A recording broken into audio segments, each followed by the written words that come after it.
मेघालय की हरी भरी वादियों में जहां बादल पहाड़ों को चूमते हैं, वहां एक नवविवाहित जोड़े की कहानी शुरू होती है, जो जल्द ही खून और साजिश की स्याही में डूब जाती है। राजा रघुवंशी और सोनम रघुवंशी, इंदौर के इस जोड़े ने 11 मई को शादी के बंधन में बंधकर अपने नए जीवन की शुरुआत की थी।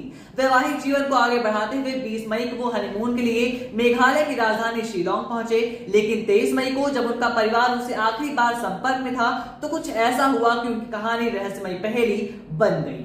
उनके किराए की एक्टिवा स्कूटी सोहरा रिम में लावारिस पड़ी मिली। 2 जून को वही सोटोंग झरने के पास एक गहरी खाई में राजा का शव बरामद हुआ, लेकिन सोनम वो गायब थी। क्या ये सब कुछ एक हादसा था या कुछ और? जांच शुरू हुई। 17 दिन तक सोनम का कोई भी सुराग नहीं मिला, लेकिन 9 जून को उत्तर प्रदेश के गाजीपुर में एक ढाबे पर वो मिली। ये कोई संयोग नहीं था। मेघालय डीजीपी ने सनसनीखेज खुलासा किया। उन्होंने कहा कि सोनम ने ही अपने पति की हत्या की साजिश रची है। पुलिस के मुताबिक सोनम ने पेशेवर सुपारी किलरों को हायर किया था। हत्या में इस्तेमाल हुआ हथियार डाउ, एक तरह की कुल्हाड़ी, खाई से बरामद हुआ। सोनम की गिरफ्तारी का ये वीडियो सामने आया, जिसमें वो ढाबे पर अकेली बैठी दिखी।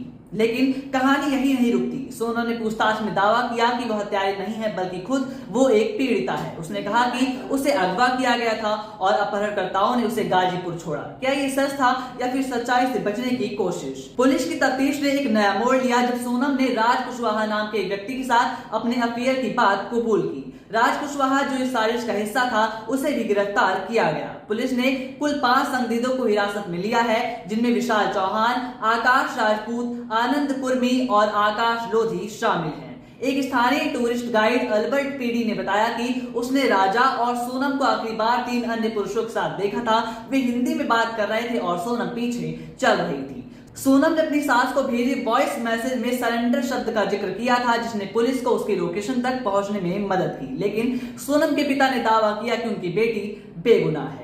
इस केस ने पूरे देश को झकझोर दिया है। राजा की मां ने मीडिया से कहा कि अगर सोनम ने मेरे बेटे के साथ गलत किया है तो उसे फांसी की सजा मिलनी चाहिए। दूसरी ओर सोनम के परिवार ने उसकी मासूमियत की दुहाई दी। पुलिस ने बरामद सबूतों, टूटी स्कूटी, सोनम का रेनकोट, शर्ट और मोबाइल के टुकड़े के आधार पर जांच को गहरा कर दिया है। मध्य प्रदेश के मुख्यमंत्री मोहन यादव ने केंद्रीय गृह मंत्री अमित शाह से इस मामले में सीबीआई की जांच की मांग की है। मेघालय पुलिस का दावा है कि आने वाले दिनों में और भी बड़े खुलासे जरूर होंगे, लेकिन सवाल अब भी वही है, क्या सोनम वाकई अपराधी है या फिर साजिश का शिकार हो चुकी है? क्या राज कुशवाहा के साथ उसका रिश्ता इस हत्या की साजिश का वजह बना? और सबसे बड़ा सवाल, क्या सच सामने आएगा? ये कहानी सिर्फ हत्या की नहीं, बल्कि प्रेम, विश्वास और धोखे की है। राजा और सोनम की शादी को अभी 1 महीना भी नहीं हुआ था और हनीमून मौत की साजिश में बदल गया। पुलिस अब भी सबूतों को जोड़ रही है, लेकिन हर नया खुलासा इस केस को और भी ज्यादा उलझा रहा है। सोनम की गिरफ्तारी के बाद मेघालय पुलिस उसे शिलोंग ले जा रही है, जहां आगे की पूछताछ की जाएगी। क्या सोनम की कहानी में कोई और छिपा है? क्या वो सचमुच अपहरण का शिकार थी या फिर एक सुनियोजित साजिश थी? इस रहस्यमयी हत्याकांड ने न केवल इंदौर बल्कि पूरे देश को हैरान कर दिया है। जैसे जैसे जांच आगे बढ़ेगी, हम इस गुत्थी के और करीब पहुंचते जाएंगे, लेकिन अभी ये एक अनसुलझी कहानी बन चुकी है। इस केस से जुड़ी तमाम अपडेट्स के लिए आप देखते रहिए अटल टीवी।